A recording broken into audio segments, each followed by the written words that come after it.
Luna, it's snowing. You know what that means?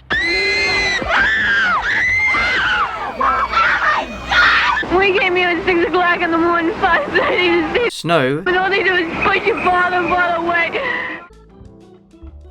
It's time for an unpopular opinion that no one will admit to because they don't want to spend their Christmas Eve being guilt-tripped by ghosts. Snow is bollocks. We British people love to talk about the weather, because usually we have nothing better to talk about, and no meteorological phenomenon captivates us more than snow. When I was in school, one of the pranks we used to pull on our classmates would be to randomly say, "It's snowing!" And even during the height of summer, there was always at least one kid who would look out the window and then be subject to intense ridicule. This fascination clearly continues into adulthood, with even the slightest rumour of impending snow causing our normally reserved and boring country to suffer spasms of excitement and hysteria. I mean, this week people have been panic buying. Panic buying, for Christ's sake. Perish the thought of risking one morning without tea and toast. With the UK now experiencing a particularly nasty cold spell, which we've nicknamed the Beast from the East, or as the Russians would call it, a mild summer. Let's take a closer look at frozen rain and our attitudes towards it, because there's a lot wrong with them. Let's start with the one benefit of snow, that it provides a great excuse to miss work or school, unless you went to the only school in the county that refused to declare a snow day despite the fact that only 8% of its students turned up. Thanks, teach. But that's about it. Everything else about snow is bad. Consider the biggest reason why people love it so much. Oh, it looks so pretty. Just look at it. Look how it covers everything in a fine white coating. Look how it falls so gracefully. Yeah, and look how it makes my extremities gracefully fall off from frostbite.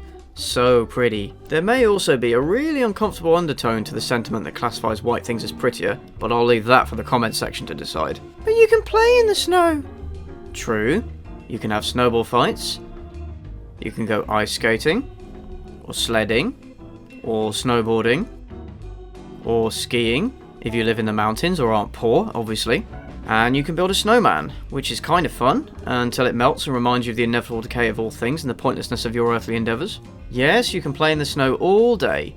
Yay, hooray, so much fun, yay! And now you have hypothermia. It's all fun and games. A great laugh. Until homeless people freeze to death in the streets and old or disabled people die in their homes because their heating stopped working or the government has reduced their winter fuel payments. All fun and games. Aside from the potential fatalities and loss of limbs, overall, snow is just a massive annoyance. As with most things, this is partly humanity's fault. As I mentioned earlier, even the merest hint of snow sends this country into fits of hysteria. Presumably because it's the most interesting thing that happened in their week, everyone talks about it, spamming Facebook and Twitter with the news that it is indeed snowing. I don't even bother looking out the window anymore. I've embraced this new enlightened age of technology by getting my weather reports exclusively from inane tweets and Instagram selfies. Although, to be fair, this one is pretty good. When snow does hit, all hell breaks loose. Buses, trains, taxis, planes, many of them stop running because of safety concerns, while the pavements and roads become either slushy messes or icy death traps, so anyone who has anywhere important to go is basically fucked. Even though snow this bad is a rare occurrence in the UK, hell itself will freeze over before our country is adequately prepared to deal with it. This is the M25.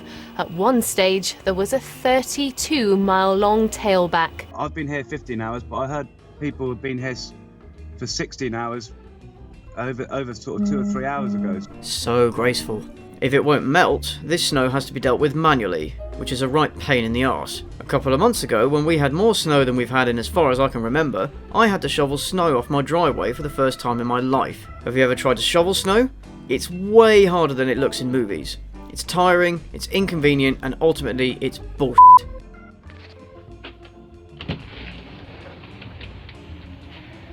Oh, god damn it.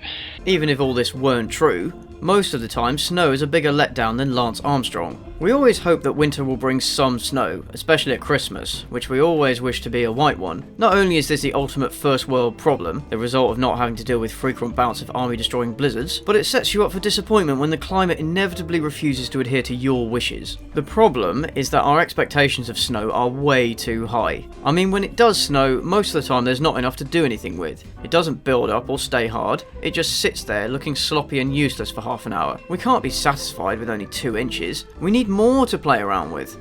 Feeling I know all too well.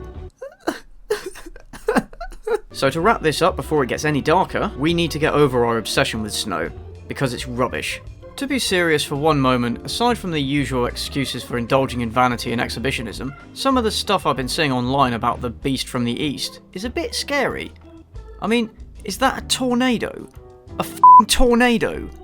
In England! And now we have Storm Emma, which is threatening to turn Cornwall into an apocalyptic wasteland. Winter Wonderland my dickhole. I'm moving to a country where it never snows.